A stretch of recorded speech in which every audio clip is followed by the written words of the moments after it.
Hi friends, പുതിയൊരു വീഡിയോയിലേക്ക് എല്ലാവർക്കും സ്വാഗതം. ആഞ്ജന വിശാലിനെ വിളിച്ച് കാര്യം പറയുകയാണ്. സിദ്ധുവിനെ അറസ്റ്റ് ചെയ്ത് പോലീസ് സ്റ്റേഷനിലേക്ക് കൊണ്ടുപോയി എന്നുള്ള വാർത്ത കേട്ടതോടുകൂടി വിശാൽ, അമ്മ ഒന്നുകൊണ്ടും വിഷമിക്കേണ്ട, ഞാനിപ്പോൾ തന്നെ സ്റ്റേഷനിലേക്ക് ചെല്ലും. ഞാൻ ഇതുവരെ കാര്യങ്ങളൊന്നും അറിഞ്ഞിട്ടില്ല. പക്ഷേ ഒരു കാര്യം ഉറപ്പാണ്, ഒരിക്കലും സിദ്ധു വക്കീൽ അങ്ങനെയൊന്നും ചെയ്യില്ല. ഇത് പോലീസുകാർക്ക് ആൾ മാറിയതാണ്. ഞാൻ അവരോട് പോയി സംസാരിച്ചോളാം, എന്നിട്ട് സിദ്ധു വക്കീലിനെ പുറത്തിറക്കാനുള്ള ഏർപ്പാട് ചെയ്തോളാം എന്ന് പറഞ്ഞിട്ടാണ് ഫോൺ വയ്ക്കുന്നത്. പിന്നീട് നിരഞ്ജൻ ദേവികയുമായി മനോഹരൻ്റെ വീട്ടിലെത്താണ്. അപ്പോൾ മുത്തശ്ശിയും മനോഹരനും പ്രിയയും ഒപ്പമുണ്ട്. എന്നിട്ട് മുത്തശ്ശി ദേവികയെ കണ്ടതോടുകൂടി, അത് ശരി, ഇപ്പൊ നീ ഇവൻ്റെ കൂടെയാണോ കറക്കം? ഇവനെ പണ്ട് നിനക്ക് ഇഷ്ടമില്ലായിരുന്നല്ലോ, ഇപ്പോൾ എന്താ അതെല്ലാം മാറിയോ എന്ന് പരിഹാസത്തോടു കൂടി മുത്തശ്ശി ചോദിക്കുകയാണ്.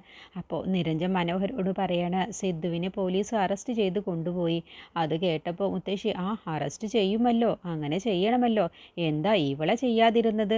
ഇവള് കൂടിയാണല്ലോ തെറ്റ് ചെയ്തത്. പ്രഭാവതിയോട് ഇങ്ങനെ ക്രൂരത ചെയ്തത് ഇവള് കൂടിയല്ലേ? ഇവളല്ലേ പ്രഭാവതിയെ ഇവിടെ നിന്നും ഇറക്കി കൊണ്ടുപോയി അവന് ഇടിക്കാൻ പാകത്തിന് നിർത്തിക്കൊടുത്തത്? എന്നിട്ട് ഇവളെ എന്താ പോലീസ് അറസ്റ്റ് ചെയ്യാതിരുന്നത്? അത് കേട്ടപ്പോൾ പ്രിയയ്ക്കും നിരഞ്ജനും മനോഹരനും ദേഷ്യം പിടിക്കുകയാണ്. അപ്പോൾ ദേവിക ദേഷ്യത്തിൽ മുത്തശ്ശിയെ നോക്കുമ്പോൾ, നീ എന്താടി എന്നെ തുറിച്ചു നോക്കുന്നത്? ഞാൻ പറഞ്ഞതല്ലടി സത്യം. അത് കേട്ടപ്പോൾ ദേവിക, അല്ല, മുത്തശ്ശി അറിഞ്ഞതൊന്നും സത്യമല്ല. മുത്തശ്ശിക്ക് ഒരുപാട് അനുഭവങ്ങൾ ഉണ്ടായില്ലേ, ഇനിയും നിങ്ങൾ ഇതൊന്നും മനസ്സിലാക്കാത്തത്? അതുകൊണ്ടല്ലേ ഒന്നിനു പുറകെ ഒന്നായി ഇവിടെ ദുരന്തങ്ങൾ വന്നുകൊണ്ടേയിരിക്കുന്നത്.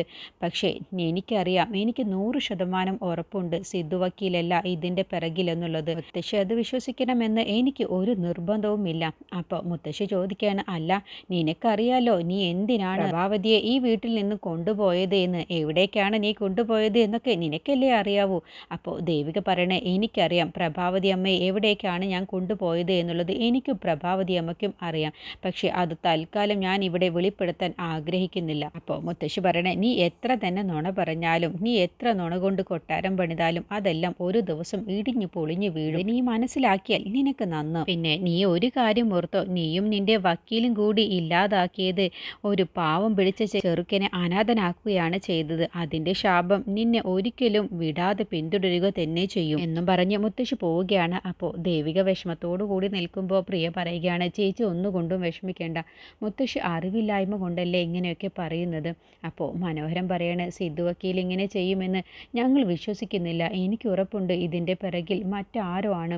അപ്പോൾ നിരഞ്ജൻ പറയണ, അതെ, ഇത് എന്തോ ചതിയുണ്ട്, ആ ചതി എന്താണെന്നുള്ളത് കണ്ടുപിടിക്കണം. എന്തായാലും ഒന്ന് ഞാൻ പറയാം, എന്ത് വില കൊടുത്തും സിദ്ധു വക്കീലിനെ ഞാൻ രക്ഷിക്കും. അപ്പോൾ ദേവിക പറയണ കരഞ്ഞുകൊണ്ട്, പണം എത്ര ചെലവായാലും ഒരു കുഴപ്പവുമില്ല, അതെല്ലാം ഞാൻ വഹിച്ചോളാം.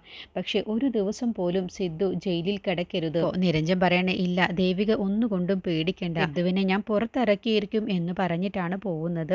അപ്പോൾ മനോഹരൻ ദേവികയോട് പറയണേ, ഇവിടെ എന്തോ ഒരു തകരാറ് സംഭവിച്ചിട്ടുണ്ട്, അതുകൊണ്ടാണ് ഇങ്ങനെയൊക്കെ സംഭവിച്ചിട്ടുള്ളത്. പിന്നീട് ദേവിക വിഷമിച്ച് കരഞ്ഞുകൊണ്ടിരിക്കുന്ന സമയത്താണ് പ്രിയ അവിടേക്ക് വരുന്നത്. എന്നിട്ട് പ്രിയ പറയുകയാണ്, ഈ സമയത്ത് ചേച്ചി ഇങ്ങനെ തകരരുത്, നമുക്കെല്ലാവർക്കും അറിയാലോ സിദ്ധുവേട്ടൻ ഒരു തെറ്റും ചെയ്തിട്ടില്ല എന്നുള്ളത്. അപ്പോൾ ദേവിക പറയണ, ഞാൻ തളർന്നു പോകുന്നത് എവിടെയാണെന്നോ, എൻ്റെ കൂടെ നിൽക്കുന്നവർക്ക് എല്ലാവർക്കും ഇങ്ങനെ ഓരോ ദുരന്തങ്ങൾ സംഭവിക്കുമ്പോഴാണ് അവരൊരു തെറ്റും ചെയ്യാതെയാണ് ഇതൊക്കെ അനുഭവിക്കേണ്ടി വരുന്നത്. അവരാകെ ചെയ്യുന്ന ഒരേ ഒരു തെറ്റ് എന്നോടൊപ്പം നിൽക്കുന്നു എന്നുള്ളതാണ്. അപ്പോൾ പ്രിയ പറയണേ, ചേച്ചി ഒന്നുകൊണ്ടും വിഷമിക്കരുത്, എല്ലാം ശരിയാവും. അപ്പോൾ ദേവിക പറയണ, ആ ഒരു വിശ്വാസം എനിക്കുണ്ടായിരുന്നു പ്രിയെ, പക്ഷേ നിത്യയുടെ മരണത്തോടു കൂടി എനിക്ക് അതെല്ലാം പോയി. നീ ഒന്ന് ചിന്തിച്ചു നോക്ക്, അമ്മ, പ്രേമേച്ചി, ഇപ്പോൾ ഇതാ സിദ്ധു, ഇതെല്ലാം കൊണ്ട് തന്നെ എൻ്റെ ആത്മവിശ്വാസം ഓരോ ദിവസം ചെല്ലും തോറും കുറഞ്ഞു കുറഞ്ഞു വരികയാണ് പ്രിയെ. അത് കേട്ടപ്പോൾ പ്രിയ പറയണ, അങ്ങനെ ഒന്ന് ചിന്തിക്കല്ലേ ചേച്ചി, അങ്ങനെ ആത്മവിശ്വാസം കൈവിടരുത്. അങ്ങനെ വന്നാൽ പിന്നെ ആർക്കാണ് ജയമുണ്ടാവുക എന്ന് ചേച്ചി ചിന്തിച്ചു നോക്കിയിട്ടുണ്ടോ? അപ്പോൾ ദേവിക പറയണ, എനിക്ക് എല്ലാം അറിയാം, എല്ലാ സത്യവും അറിയാം, പക്ഷേ എന്നിട്ടും ആ ശരത്തിനെ എനിക്കൊന്ന് തൊടാൻ പോലും കഴിയുന്നില്ല, അതാണ് എനിക്കുള്ള വിഷമം. അപ്പോൾ അങ്ങനെ പറയരുത്, ഒരു തവണ അവനെ പോലീസിനെ കൊണ്ട് അറസ്റ്റ് ചെയ്യിപ്പിച്ചതല്ലേ, ഇനി അതിനെക്കുറിച്ചുള്ള വിചാരണ വരട്ടെ, ആ സമയത്ത് നമുക്ക് അവനെ കുരുക്കാം. പക്ഷേ അതിന് അത്രയും കാലം കാത്തിരിക്കേണ്ടേ പ്രിയെ? അതുവരെ കാത്തിരുന്നാൽ അവൻ ഓരോരുത്തരെയായിട്ട് ഇല്ലാതാക്കും, അവൻ തീർക്കും എന്ന് പറഞ്ഞതോടെ പ്രിയ പറയുകയാണ്, ഒരിക്കലും ഇല്ല ചേച്ചി, അവൻ ഒരിക്കലും ചേച്ചിയെ തൊടാൻ പോലും കഴിയില്ല.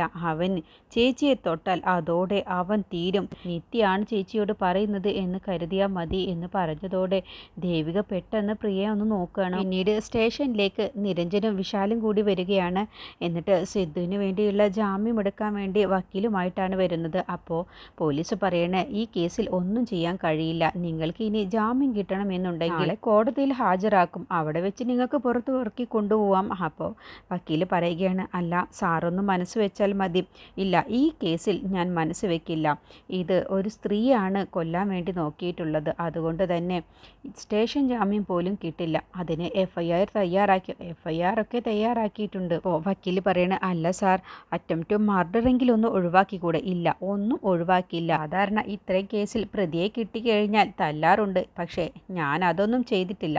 അത് ഞാൻ ഒഴിവാക്കിയിട്ടുണ്ട്. അപ്പോൾ വിശാൽ ചോദിക്കുകയാണ്, ഞങ്ങൾക്ക് സിദ്ധുവിനെ ഒന്ന് കണ്ട് സംസാരിക്കാൻ പറ്റുമോ? അതിനെന്താ, നിങ്ങൾക്ക് സംസാരിക്കും. അത്രയ്ക്ക് മനുഷ്യപ്പറ്റില്ലാത്തവനൊന്നുമല്ല ഞാൻ എന്ന് പറയട്ടോ. അങ്ങനെ വിശാലും നിരഞ്ജനും വക്കീലും കൂടി സിദ്ധുവിൻ്റെ അടുത്തേക്ക് ചെല്ലുകയാണ്. എന്നിട്ട് കാര്യങ്ങളൊക്കെ ചോദിച്ചറിയുകയാണ്. ഇങ്ങനെ ഒരു മണ്ടത്തരം ഒരിക്കലും സിദ്ധു വക്കീൽ ചെയ്യില്ല.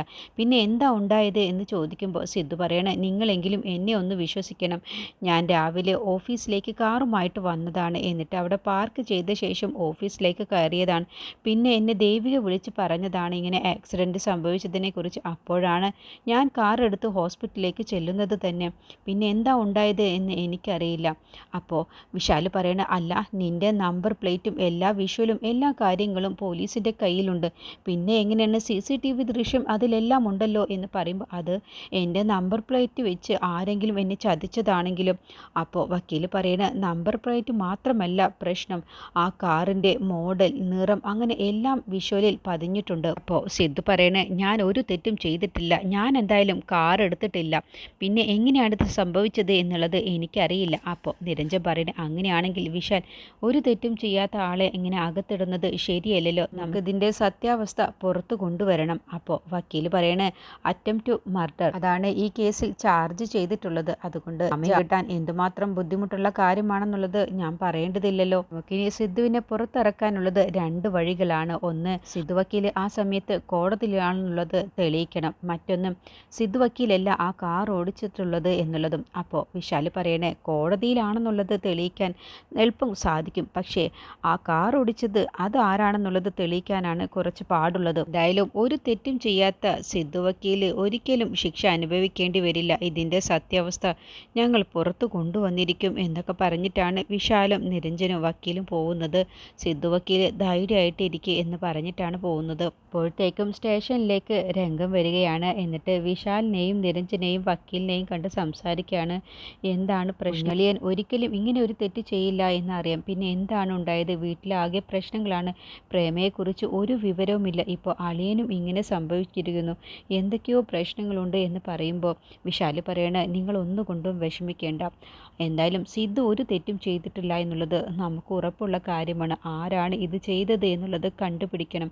അതിന് ഞങ്ങളൊക്കെ ഉണ്ടല്ലോ. അതുകൊണ്ട് ഞങ്ങൾ എത്രയും പെട്ടെന്ന് അത് കണ്ടുപിടിച്ച് വക്കീലിനെ പുറത്തിറക്കുക തന്നെ ചെയ്യും. അതിന് സ്റ്റേഷനിൽ നിന്ന് ജാമ്യം കിട്ടും. ഇത് സ്ട്രോങ് അല്ലേ എന്ന് ചോദിക്കുമ്പോൾ വക്കീൽ പറയണ, അതിനല്ലേ ഞാനുള്ളത്, ഞാൻ നോക്കിക്കോളാം. സിദ്ധുവിൻ്റെ കാർ എങ്ങനെയാണ് ആക്സിഡൻറ്റ് നടന്ന സ്ഥലത്ത് എത്തിയത് എന്നുള്ളതാണ് കണ്ടുപിടിക്കേണ്ടത്. അത് ആരാണ് ഓടിച്ചത്, ഇതിൻ്റെ പിറകിൽ ആരാണ് കളിച്ചത് എന്നുള്ളതാണ് കണ്ടുപിടിക്കേണ്ടത്. അത് ഞങ്ങൾ എത്രയും പെട്ടെന്ന് കണ്ടുപിടിക്കുക തന്നെ ചെയ്യുമെന്ന് വിശാൽ പറയുമ്പോൾ രംഗം പറയണ, എങ്കിൽ ഞാൻ കൂടി വരാമെന്ന് പറയുമ്പോൾ പറയണ, അത് വേണ്ട, സിദ്ധുവിൻ്റെ അച്ഛൻ അവിടെ തനിച്ചല്ലേ, ഞങ്ങൾ തന്നെ എല്ലാം ചെയ്തോളാം എന്ന് പറഞ്ഞാണ് അവർ പോകുന്നത്. പിന്നീട് പ്രിയ ശരത്തിൻ്റെ റൂമിൽ കയറി ഓരോന്ന് പരിശോധിക്കുകയാണ്. അപ്പോഴാണ് അത് കണ്ടുകൊണ്ട് മുത്തശ്ശി വരുന്നത്. എന്നിട്ട് മുത്തശ്ശി പറയണ, നീ എന്തിനാണ് ശരത്തും ഒരു റൂമിൽ കയറിയത്? മര്യാദയ്ക്ക് ഇവിടെ നിന്നും ഇറങ്ങ് എന്ന് പറയുമ്പോൾ, അത് പിന്നെ മുത്തശ്ശി, ഞാൻ വെറുതെ കയറിയതാണ്. അങ്ങനെ വെറുതെ ഒന്നും കയറണ്ട. നീ ദേവികയെ കണ്ട് ദേവിക ഓരോന്ന് പറയുന്നത് കേട്ട് നീ വെറുതെ ശരത്തിനെ വെറുതെ സംശയിക്കാൻ നിൽക്കണ്ട. ദേവികയോടൊപ്പം നിന്ന നിത്യയ്ക്ക് എന്താണ് അനുഭവം ഉണ്ടായത് എന്നുള്ളത് നിനക്കറിയില്ലേ? നിത്യയ്ക്ക് എന്ത് അനുഭവം ഉണ്ടായി എന്നാണ് മുത്തശ്ശി പറയുന്നത്. അതിനിപ്പോൾ ഞാൻ പറഞ്ഞു തരണമോ? മുത്തശ്ശി അറിഞ്ഞിരിക്കുന്നത് ഒന്നും സത്യമല്ല. ആദ്യം അത് മനസ്സിലാക്കും മുത്തശ്ശി. നീ എന്നെ കൂടുതലൊന്നും പറയിക്കണ്ട. എനിക്ക് ദേവികയെ തന്നെ കണ്ണെടുത്താൽ കണ്ടൂടാ. ഇനിയിപ്പോൾ നിന്നെ കൂടി സഹിക്കണമെന്ന് പറഞ്ഞാൽ അത് കുറച്ച് ബുദ്ധിമുട്ടാണ്.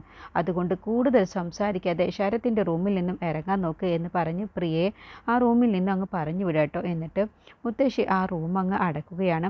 ഈ സമയം ബോധം കെട്ട് കിടക്കുകയാണ് കള്ളൊക്കെ കുടിച്ച ശേഷം ശരത്ത്. അപ്പോഴാണ് ശരത്തിൻ്റെ അടുത്തേക്ക് പ്രഭാവതി വരുന്നതായിട്ട് ശരത്തിന് തോന്നുന്നത്. അങ്ങനെ പ്രഭാവതി ശരത്തിനോട് പറയണ്, മോനെ ശരത്തെ നീ കണ്ണ് തുറക്ക് എന്ന് പറഞ്ഞ് വിളിക്കുകയാണ്. അങ്ങനെ ശരത്ത് കണ്ണ് തുറന്ന് നോക്കുമ്പോൾ ഐസിയിൽ നിന്നും പ്രഭാവതി പുറത്തേക്ക് വന്നിരിക്കുന്നതായിട്ടാണ് കാണുന്നത്. എന്നിട്ട് പ്രഭാവതി പറയണ്, മോനെ നീ ആ സിദ്ധുവിനെ പെടുത്തിയല്ലേ, ഈ പാപങ്ങളൊക്കെ നീ എവിടെ കൊണ്ടുപോയി തീർക്കാനാണ്? ഏത് ഗംഗയിൽ മുങ്ങിയാലും നീ ചെയ്തു കൂട്ടിയ ഈ പാപത്തിൽ നിന്നൊക്കെ നിനക്ക് മോചനമുണ്ടാകുമോ? ഈ മോനെ എത്ര എത്ര നിരപരാധികളെയാണ് നീ ഇല്ലാതാക്കിയത്. നിന്നെ ജീവിച്ചിരിക്കുന്നവരല്ല നിന്നെ ശിക്ഷിക്കാൻ പോകുന്നത്. നീ ഇല്ലാതാക്കിയ പാവം പിടിച്ച ഒരു തെറ്റും ചെയ്യാത്ത നീ ഇല്ലാതാക്കിയ അവരുടെ ആത്മാക്കളാണ് നിന്നെ കൊന്നു തള്ളാൻ വേണ്ടി പോകുന്നത്. അത് എങ്ങനെയാണെന്നോ എന്നും പറഞ്ഞ് പ്രഭാവതി ശരത്തിൻ്റെ കഴുത്തിന് കയറി പിടിച്ച് അമർത്തുകയാണ്. അതോടുകൂടി ശ്വാസം മുട്ടിയ ശരത്ത് പെടയുകയാണ്. ശ്വാസം കിട്ടാതെ പെടയുകയാണ്.